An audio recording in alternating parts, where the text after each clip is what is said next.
judeus pela condenação e, consequentemente, pela execução de Jesus Cristo. Na ótica do filme do Mel Gibson, Pôncio Pilatos foi apenas digamos assim, um personagem secundário, não é? Era um coadjuvante do ator principal, que foi o Caifás e os sacerdotes judaicos. Só à luz do direito, que é o teu livro. Isso a gente pode dizer que isso é verdade? Quer dizer, os judeus foram realmente responsáveis diretos? O que o Império Romano dizia? Porque aquela região estava dominada politicamente por Roma. Portanto, a autoridade política, administrativa, institucional, era o governador da Judéia, Pôncio Pilatos. Renato, é bom dizer que os judeus naquela época eles tinham um poder de barganha, uma força muito grande.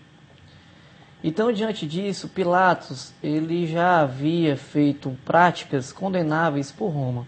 Roma, quando chegou e tomou posse daquelas terras judias, Roma percebeu que aquele povo não era parecido nem um pouco com aqueles outros povos que Roma chegava, dominava e ali fazia o que queria. Descobriu-se ali um espírito religioso, cultural muito forte, muito impregnado, e que para tirar isso não era da noite para o dia. Então o imperador na época mandou... Aliás, nunca se tirou, né? É verdade. O imperador na época então decidiu e mandou uma ordem lá para a Judéia dizendo o seguinte: olha, vamos respeitar a religião desse povo. O César, né? O imperador. O imperador César.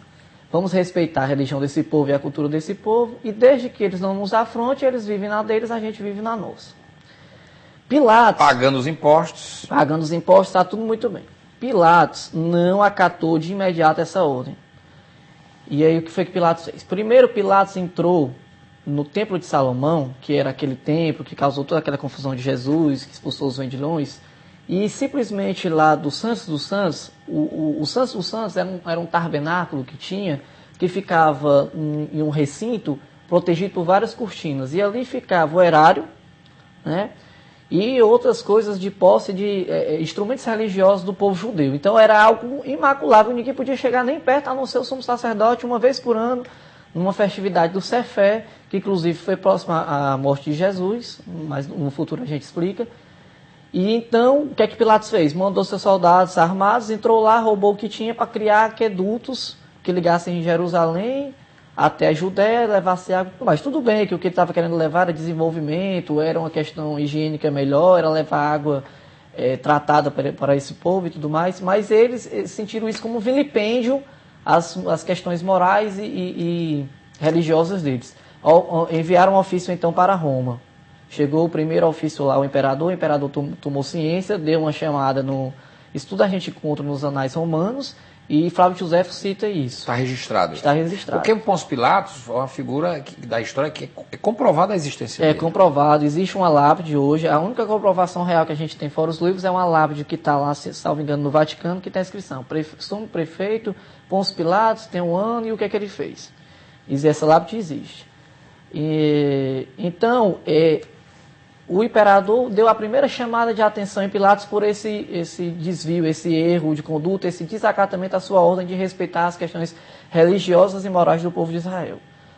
Mas não satisfeito com isso, Pilatos encheu Judéia, Samaria, Belém, todas aquelas regiões circunvizinhas de estandartes, bandeiras do povo romano. Símbolos, efígies do imperador, de Rômulo e Remo, todas aquelas questões mesmo romanas. E nós sabemos que eles não adoram outro ídolo senão a Deus. Então eles são o povo judeu é extremamente contra criar imagens, adorar deuses de barro, bandeiras e o que seja. Então o que foi que o povo judeu fez? Se organizou e foi para frente, de frente ao palácio de Pilatos, reclamar. Pilatos ficou sabendo disso, desse moitim, que ia haver essa reunião, que ia ser levado isso à frente ao seu palácio. Isso é bem antes de Jesus, isso aí. Não, isso é mais ou menos... Jesus ainda não tinha aparecido para o cenário. Sim, sim. Mas Jesus já era vivo. Já era vivo. Já era vivo. Foi logo no início que ele foi eleito prefeito daquela região. Então, eleito não, designado. Designado. Não tinha eleição naquela época, era nomeado.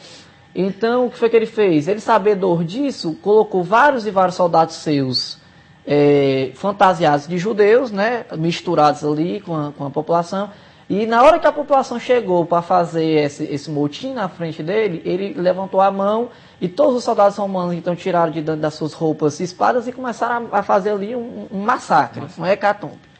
E isso chegou também aos ouvidos de Roma, que reclamou e tudo mais. Então, o Pôncio Pilatos já estava cheio de reclamações em Roma. Quer dizer, ele estava queimado. Estava praticamente queimado. Qualquer coisinha que ele fizesse fora agora, ele seria sumariamente posto para fora. O que foi, os evangelhos apócrifos dizem que ele, logo depois da morte de Jesus, tamanho a dimensão da morte, a gente não sabe dizer se realmente houve isso. Parece que ele caiu em desgraça. Né? Caiu em desgraça, foi colocado numa prisão e lá teria morrido, porque numa das brincadeiras de um serviçal do imperador era ficar jogando lança nos animais.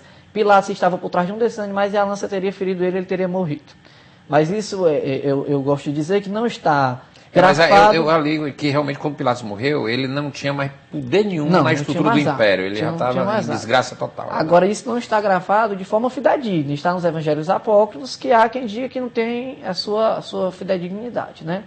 Mas então, Pôncio Pilatos, no julgamento de Jesus, ele teve sim um papel importante. Agora me diga uma coisa, antes de chegar no julgamento de Pilatos, o filme do Mel Gibson me mostra que Jesus, logo que é trazido, não é, Jesus a Pilatos, aquela história toda, e que Pilatos tem aquela conversa com Jesus, e aí Jesus diz, a verdade, tu dizes, né, mas você é o Filho de Deus, tu dizes, e você andou falando mal de Roma, não sei o que, ele diz, não, dá a César o que é de César e a Deus o que é de Deus. Aí Pilatos diz, eu não tenho nada contra esse cidadão, não, manda ele. Aí descobre, parece que Jesus é palestino, aí diz, não, ele é palestino, manda para Herodes. Pronto. Eu não tenho nada a ver com isso. Qual era o papel de Herodes, qual era a circunscrição de Herodes, por que o Pilatos mandou Jesus para o Herodes? Pronto. Claro, para se livrar do abacaxi. Essa região ela era dividida em 4 grandes regiões, 4 grandes pedaços de terra. Cada pedaço de terra desse, vamos nos recordar da época que Jesus nasceu e que um rei na época mandou matar todas as crianças até 2 anos de idade. Aquele era o primeiro Herodes, era o pai do segundo Herodes do julgamento. Da época de Jesus. Pronto. Herodes era dono de tudo. Quando Roma chegou e se apossou, fizeram um acordo. E Herodes continuou rei. Continuou rei, fizeram um acordo e deram 4 pedaços de terra para ele. Quando ele, passados os anos que ele já estava próximo a morrer, ele deu para cada filho. Então, cada filho ficou com 1/3 da terra e 1/3 ficou para Roma, que era onde ficava a sede do castelo de Pôncio Pilatos. Era o quinhão para Roma deixar ele... Pronto. Só que, como Jesus era nazareno, e Nazaré era...